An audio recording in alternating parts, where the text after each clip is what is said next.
o resultado que você ainda não tem está atrás da página que você ainda não leu e da mentalidade que você ainda não escolheu sustentar. Bem-vindos ao Clube da Mente de Ouro. Aqui transformamos leitura em resultados. E hoje chegamos à última parte do capítulo 4. Então, para todo mundo ficar situado junto comigo, vamos ficar na mesma página? Livro Mindset, a nova psicologia do sucesso, de Carol Dweck, capítulo 4, esportes, o mindset de um campeão. Dividi o capítulo 4 em 4 partes, por ele ser muito extenso e profundo.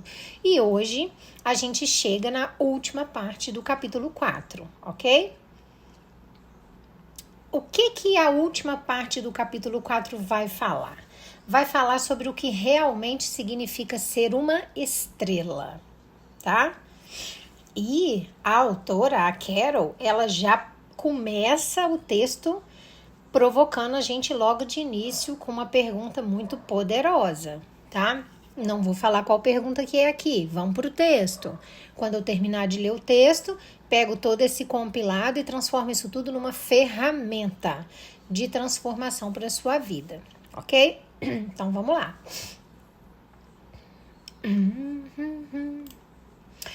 O que significa ser uma estrela? É o subtítulo, tá? A gente começa com esse subtítulo. O craque do time tem menos responsabilidades do que os demais jogadores? Seu papel é somente jogar bem e ganhar os jogos? Ou o craque tem mais responsabilidades do que os outros? O que acha Michael Jordan? Aí ele responde: em nossa sociedade, às vezes é difícil conseguir desempenhar um papel, em vez de tentar ser uma superestrela, diz Michael Jordan. O talento de um super craque é capaz de ganhar jogos, mas os campeonatos são conquistados pela equipe. O técnico John Wooden afirma ter sido mediano, tanto em tática quanto em estratégia. Mas como fez para ganhar 10 campeonatos nacionais? Uma das principais razões, diz ele, é que sabia como fazer os jogadores desempenharem determinados papéis como parte de uma equipe. Creio, por exemplo, que eu poderia ter feito de Kareem Abdul-Jabbar o maior cestinha da história universitária. Poderia ter conseguido isso fazendo o time jogar centrado nessa capacidade que ele tinha. Mas teríamos ganhado 3 campeonatos nacionais, enquanto ele esteve... Não, vou reformular. Mas, era uma pergunta. Teríamos ganhado 3 campeonatos nacionais, enquanto ele esteve na Universidade de Los Angeles? Nunca. No mindset fixo, os atletas querem ver o seu talento reconhecido. Isso significa agir como superestrela e não simplesmente como membro da equipe. Mas, como aconteceu com Pedro Martinez, essa atitude prejudica as vitórias importantes que eles desejam conseguir. A história de Patrick Ewing é reveladora, porque ele poderia ter sido um dos grandes nomes do basquete. No ano em que foi um dos candidatos à escolha por parte dos clubes profissionais e era de longe o jogador mais cobiçado, a sorte coube à equipe dos Knicks de Nova York, que ficaram felizes em acrescentar Patrick ao time. Agora tinham torres gêmeas, Patrick Ewing e Bill Cartwright, o pivô central bom de cesta, ambos com 2 metros e 10 centímetros de altura. Tinham a oportunidade de se tornar uma equipe verdadeiramente excepcional. Precisavam de Patrick para jogar na posição de atacante de ponta. Ele não gostou da ideia. O pivô é a grande estrela do time. E talvez ele não tivesse certeza de ser capaz de acertar os tiros à distância, como o atacante tem de fazer. O que aconteceria se realmente tivesse se empenhado em aprender a jogar nessa posição? Alex Rodrigues, então o melhor shortstop do beisebol, concordou em jogar na terceira base quando foi contratado pelos Yankees. Teve de treinar tudo novamente e durante algum tempo não rendeu tanto quanto estava acostumado. O que aconteceu de fato foi que Cartwright foi jogar no Bulls e os Knicks de Patrick Ewing nunca conseguiram ganhar um campeonato. Há também a história do jogador de futebol americano Keyshawn Johnson, outro atleta imensamente talentoso, que se dedicava ao reconhecimento de sua própria grandeza. Uma vez lhe perguntaram antes de um jogo como ele se comparava ao principal jogador do outro time. E a resposta foi: você quer comparar uma lanterna com uma estrela. As lanternas não duram muito, as estrelas ficam no céu para sempre. Seria ele um jogador de equipe? Jogo para a equipe, mas antes de tudo sou um indivíduo. Quando estou de posse da bola, tenho de ser o número 1, não o número 2 ou o número 3. Se eu não for o número 1, não sirvo para mais nada. Não posso fazer nada por você. O que significa isso? Com essa definição de jogador para a equipe, Johnson foi vendido pelos Jets e acabou dispensado pelos Buccaneers de Tampa Bay. Notei uma coisa interessante. Quando alguns craques são entrevistados depois do jogo, dizem nós. Fazem parte do time e pensam em si mesmos dessa maneira. Outros, ao serem entrevistados, dizem eu e se referem aos companheiros como algo separado de si próprios, pessoas que têm o privilégio de participar de sua grandeza. Próximo título é Todo esporte é um esporte de equipe. Na verdade, praticamente todos os esportes são, de certa forma, esportes de equipe. Até mesmo nos esportes individuais, como o tênis ou o golfe, os grandes atletas possuem uma equipe. Técnicos, treinadores, caddies, gerentes, mentores. Compreendi isso quando li a respeito de Dayana Niad, detentora do recorde feminino de natação em mar aberto. Que esporte poderia ser mais solitário do que a natação em mar aberto? Bem, talvez você precise de um barco a remo para acompanhá-lo e certificar-se de que tudo vai bem. Quando Dayana traçou seu plano, o recorde de natação em mar aberto, tanto para homens quanto para mulheres, era de 96 quilômetros. Ela queria chegar a 160. Depois de meses de trabalho árduo, considerou-se pronta. Mas foi acompanhada por uma equipe de assistentes para medir os ventos, as correntes e alertar para obstáculos, mergulhadores que procuravam tubarões, especialistas da NASA que davam conselhos sobre nutrição e resistência física. Ela precisava de 1.100 calorias por hora e perdeu 13 quilos no trajeto. E treinadores que conversavam com ela durante incontroláveis calafrios, náuseas, alucinações e desespero. Seu novo recorde era de 165,957 quilômetros. Seu nome estava no livro dos recordes, mas para isso foram necessárias 51 outras pessoas. Olha que legal. Agora o próximo título é Ouvindo os Mindsets. É possível perceber os mindsets já nos jovens atletas. Basta prestar atenção. Estamos em 2004. Isis Chiles é a estrela da equipe feminina de basquete da Universidade Duke, onde com 1,92 m de altura joga na posição de atacante. No seu armário de material esportivo há uma foto do pai, James Quick Chiles, para motivá-la. Mas a foto não é uma homenagem a ele, diz a jornalista e esportiva Vivi Bernstein. Está ali para lembrar o que ela não deseja ser. Nos anos 80, Quick Chiles era um pugilista competitivo. Em 1981, disputava o título de campeão mundial dos pesos pesados. Em 1985, estava no filme A Cor Púrpura como um pugilista. E em 1986 foi o primeiro lutador que conseguiu sustentar uma luta inteira de 10 rounds contra Mike Tyson, mas nunca chegou ao topo. Diz Ixis Chiles, que está no último ano da universidade. Este é o ano em que temos de ganhar o campeonato nacional. Sinto que poderei ser um fracasso. Eu me sentiria regressando ao passado para terminar como meu pai, um ninguém. Ora, isso é a síndrome alguém-ninguém. Se eu vencer, serei alguém. Se eu perder, serei ninguém. A raiva de Chiles contra o pai pode ser justificada porque ele a abandonou quando ela era criança. Mas esse modo de pensar acaba por prejudicá-la. Talvez ninguém mais possua essa combinação de tamanho físico, habilidade, rapidez e visão no basquete universitário feminino, diz a jornalista Bernstein. Mas poucos diriam que Chiles é melhor do que as duas melhores jogadoras do país, Diana Taurasi, de Connecticut, e Alana Bird, de Duke. O desempenho de Chiles frequentemente desmente a sua capacidade. O fato de que as pessoas tenham grandes expectativas em relação a ela e queiram que jogue melhor lhe causa frustração.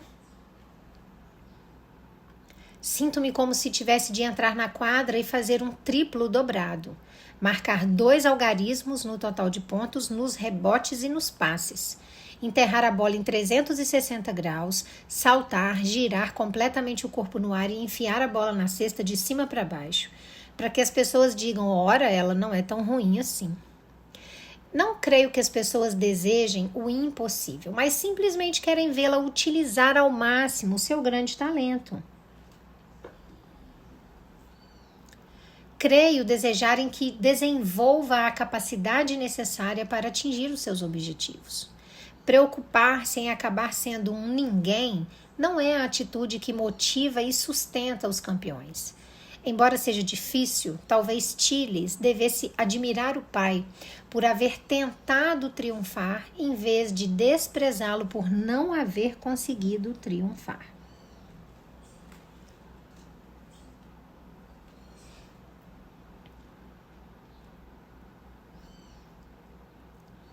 Ser alguém não depende de ganhar ou perder. É ser alguém que buscou a vitória com tudo que tinha. Se você se dedicar com todo o seu ser, Ixis Chiles, não apenas nos jogos, mas também nos treinos, você já será alguém. Eis o outro mindset. Aos 17 anos, Candace Parker, com 1,87 m de altura, estava no último ano do ensino médio em Naperville, próximo a Chicago, e ia jogar na equipe das Lady Vols, no Tennessee, com a grande técnica Pat Summitt. O pai de Candace é muito diferente do de Ixis e lhe ensinou outra lição. Se você se esforçar em alguma coisa, receberá de volta o esforço que você empregou. Muitos anos antes, quando o pai era o técnico da equipe em que Candace jogava, ele perdeu a calma com ela durante um jogo de campeonato. Ela não estava saltando para pegar os rebotes.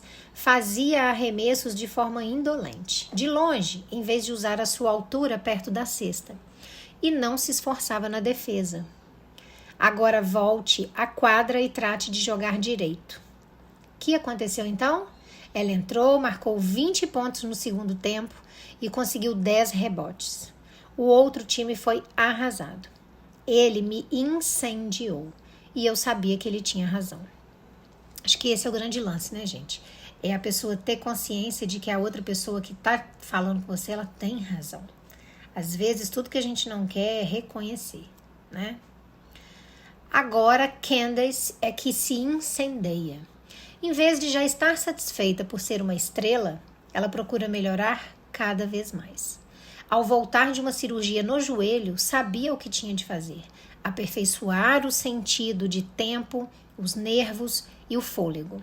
Quando viu que os arremessos de 3 pontos não estavam entrando, pediu ao pai que fosse ao ginásio para trabalhar com ela. Seja no basquete ou na vida cotidiana, diz ela, nada é garantido. Poucas semanas depois, as profecias dos mindsets se tornavam realidade. 2 coisas aconteceram. Uma, infelizmente, é que a equipe de Chiles foi eliminada do campeonato. A outra é que Candace Parker se tornou a primeira mulher na história a vencer o campeonato de enterradas na cesta, contra 5 homens. Caráter, coração e mentalidade de campeão. É isso que faz grandes atletas e é isso o que surge do mindset de crescimento, com o seu foco no desenvolvimento, na automotivação e na responsabilidade.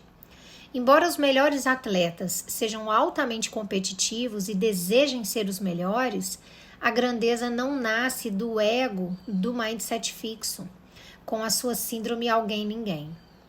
Muitos atletas de mindset fixo podem ter sido um talento nato. Mas quer saber de uma coisa? Como diz John Wooden, já esquecemos a maioria deles. E agora, a última parte do capítulo 4, que se chama Desenvolva o seu mindset, que são as dicas que a Carol dá, tá? Para quem quer desenvolver a mentalidade. Então, vamos lá. São 4. Primeiro, há esportes em que você sempre se considerou incompetente? Bem, talvez você seja, talvez não. Não é algo que você possa saber sem ter se esforçado muito. Alguns dos melhores atletas do mundo não começaram como fenômenos. Se você tem paixão por um esporte, esforce-se para ver o que acontece. Segundo, às vezes ter um dom fenomenal é uma maldição. Esses atletas permanecem no mindset fixo e não lidam bem com a adversidade. Há algum esporte em que tudo parecia fácil, até que de repente você se chocou com uma barreira? Procure adotar um mindset de crescimento e tente novamente. Terceiro, caráter é um conceito importante no mundo dos esportes e deriva do mindset de crescimento. Pense nas vezes em que você teve de buscar forças no fundo de si mesmo, em jogos difíceis. Pense nos campeões de mindset de crescimento mencionados neste capítulo e em como eles conseguem fazê-lo. O que você pode fazer da próxima vez para ter certeza de que o seu mindset é de crescimento nos momentos de dificuldade? Por último, os atletas de mindset de crescimento encontram o sucesso no aprendizado e no aperfeiçoamento, e não apenas na vitória. Nossa, olha essa frase, já é um bingo, né? Quanto mais você conseguir fazer isso, mais recompensas os esportes trarão para você e para os seus companheiros. Então, o capítulo 4 termina aqui. Agora, vamos lá. Deixa eu pegar isso tudo e fazer disso uma ferramenta para você de transformação. Então, vamos lá.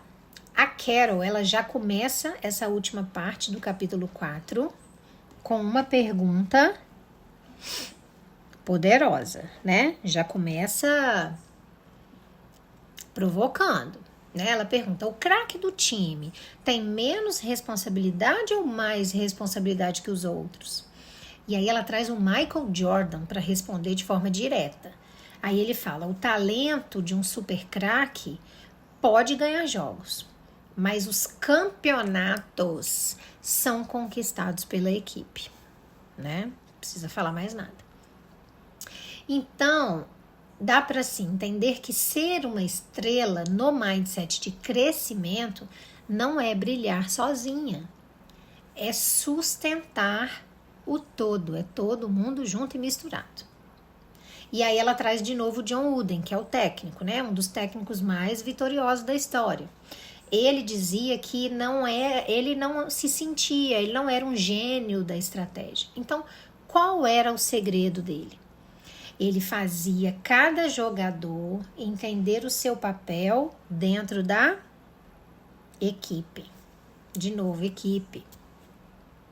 E aí ele conta que ele poderia ter transformado o Kareem Abdul-Jabbar, né, um jogador do time dele, no maior cestinha da história universitária. Mas isso custaria vários campeonatos. Então ele escolheu a vitória coletiva e não a vaidade individual. Bingo, ok?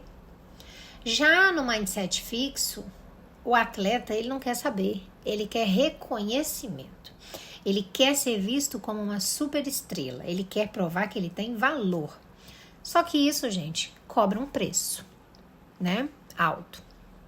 E aí a Carol traz o exemplo do Patrick Ewing, né? Um dos jogadores mais talentosos da geração dele, que se recusou a mudar de posição para beneficiar o time. Qual foi o resultado? Ele nunca ganhou um campeonato. E aí ela traz outro exemplo, né? O Keyshawn Johnson diz que o mesmo aconteceu com ele, imensamente talentoso, porém obcecado com a própria grandeza dele. E aí ele fala, quando eu estou com a bola, eu tenho que ser o número 1. E aí essa mentalidade o afastou de trabalhos em equipe. E o afastou do sucesso duradouro também. Porque ele jogava um jogo de equipe, né? E aí a Carol vem, depois desses exemplos, e observa uma coisa que é simples e reveladora ao mesmo tempo. Que alguns atletas dizem nós. E que alguns atletas dizem eu. Olha que singular isso, né? Então, assim, os atletas que dizem nós, eles se veem como parte de um time. Os atletas que dizem eu, eles veem o time como uma plateia da grandeza deles, né? E aí, eu posso tirar disso para vocês uma verdade profunda. Qual é? Que todo esporte é um esporte de equipe, independente de qual esporte seja. Tá no livro isso, né? Até os esportes individuais. Aí ela cai para outro exemplo, da Dayana Niad. Ela é recordista mundial de natação em mar aberto. Ela nadou quase 166 quilômetros. Nadou sozinha? Sim e não, né? Porque foram 51 pessoas envolvidas, entre treinadores, médicos, mergulhadores, até especialistas da NASA. Então ela cruzou o oceano, mas foi uma equipe que sustentou essa cruzada. Bingo, ok? Depois a autora vem e nos mostra como que o mindset, seja fixo ou de crescimento, como que ele aparece cedo nos atletas jovens, dá para perceber. E aí ela vem para outro exemplo, a Ike Stiles, que era uma atleta talentosa, mas ela vivia daquela lógica do ou eu sou alguém ou eu sou ninguém, né? Então, se eu vencer, eu sou alguém, se eu perder, eu sou ninguém, sou um fracasso. E essa mentalidade paralisava ela. Ela não percebia, mas paralisava. Então, quanto mais talento ela tinha, mais medo de decepcionar ela tinha. Mais pressão ela sentia, menos desempenho. Agora, observem o contraste. Vem a Candace, que aprendeu uma lição diferente com o pai dela, né? Que se você se esforçar, você recebe de volta o esforço que você empregou. E aí, quando ela foi confrontada, ela respondeu com uma ação. Quando ela voltou de uma cirurgia, ela reagiu com treino extra. Quando alguma coisa não funcionava para ela, ela ajustava, ela agia, né? Ela não buscava provar que ela era uma estrela, ela buscava ficar melhor. E se como consequência ela virasse uma estrela, ok, mas não era esse o objetivo dela, né? E aí a autora fala que pouco tempo depois, os mindsets correspondentes cumpriram as suas promessas, né? A equipe da Chiles, que era mindset fixo, foi eliminada. E a Candace, que era mindset de crescimento, se tornou a primeira mulher da história a vencer um campeonato de enterradas contra homens. Se eu não me engano, 5 homens. E aí eu trago o ponto central desse texto todo. Qual é? Caráter, coração e mentalidade de campeão não nascem do ego, não tem como, não existe isso. Nascem do mindset de crescimento, ok? Então, campeões, eles não se definem pela vitória ou pela derrota. Campeões se definem pela entrega total ao processo. Agora, pensa comigo. Em quais áreas da sua vida você quer ser estrela, mas você evita assumir responsabilidades maiores? Outra, Você mede o seu valor pelo resultado que você tem ou pelo compromisso com o crescimento? Pensa aí. Outra. Quando algo não funciona, você se ajusta ou você se defende, achando que tem alguém te atacando só porque não funcionou, né? Por último, onde o medo de ser ninguém ainda está sabotando o seu potencial? Onde que você ainda se preocupa que se eu não sou alguém, eu sou ninguém?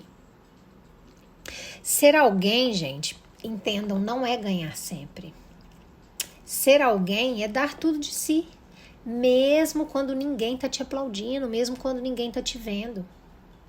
No meu livro Mente de Ouro, é exatamente isso que eu te ensino. Como que você sai de uma mentalidade de provar o seu valor o tempo todo e constrói uma mentalidade sólida, que é disciplinada, que é próspera, que é focada no seu crescimento contínuo, seja esse crescimento emocional, seja financeiro, seja espiritual, seja profissional, ok? Ele é um livro direto ao ponto, ele tem um bônus que é chamado de Cofre Dourado da Prosperidade, que tem exercícios diários, simples, curtos, práticos, que te geram essa mentalidade, tá? Eu vou deixar o link na descrição do vídeo e no primeiro comentário fixado. Já te digo que ficarei extremamente lisonjeada se você acessar. Agora eu vou fazer uma pergunta e essa pergunta eu queria que vocês me respondessem nos comentários, porque ela vai ajudar muito a você refletir sobre a sua vidinha. Em que área da sua vida que você decide, hoje, agora, parar de provar seu valor e começar a se desenvolver de verdade? Parar com essa história de eu vou provar que eu sei, que eu consigo, que eu posso. Tem que provar nada para ninguém, gente. Tem que se desenvolver. No que você se desenvolve, as outras pessoas já percebem, sem você precisar querer mostrar. É diferente, tá? Bom, você está no Clube da Mente de Ouro. Aqui não tem teoria vazia. Aqui você não aprende só os conceitos. Aqui você aprende a sustentar o seu crescimento, assumir suas responsabilidades e construir uma grandeza que é real, né? Porque estrela brilha sozinha, mas campeões, eles constroem um legado em equipe. Nós aqui somos uma equipe, tá? Ser uma estrela não é ser o centro. Ser uma estrela é ser sustentação. É assumir um papel que precisa ser assumido para que o todo chegue e vença. Olha que legal isso, bingo, né? O mindset de crescimento, ele não pergunta como eu pareço, se eu pareço fracassado ou vitorioso, não. O mindset de crescimento, ele pergunta como que eu posso evoluir, como eu consigo me desenvolver mais aqui, ok? Então, é isso que eu quero que vocês entendam, que vocês não têm que buscar aplauso, vocês têm que construir caráter. Bingo, tá? É diferente. E caráter, gente, é o que permanece quando o talento já não bastar mais, porque as pessoas vão envelhecer, ok? Então, eu te peço para você se inscrever no Clube da Mente de Ouro, continuar comigo, porque o próximo capítulo, ele não fala só de esporte, ele fala de vida, ok? E o resultado que você ainda não tem, você já sabe. Com certeza está atrás daquela página que você ainda não leu e é por isso que eu estou aqui, é para isso que eu estou aqui. Porque eu estou lendo essa página para você, com você e por você. Um beijo grande no coração.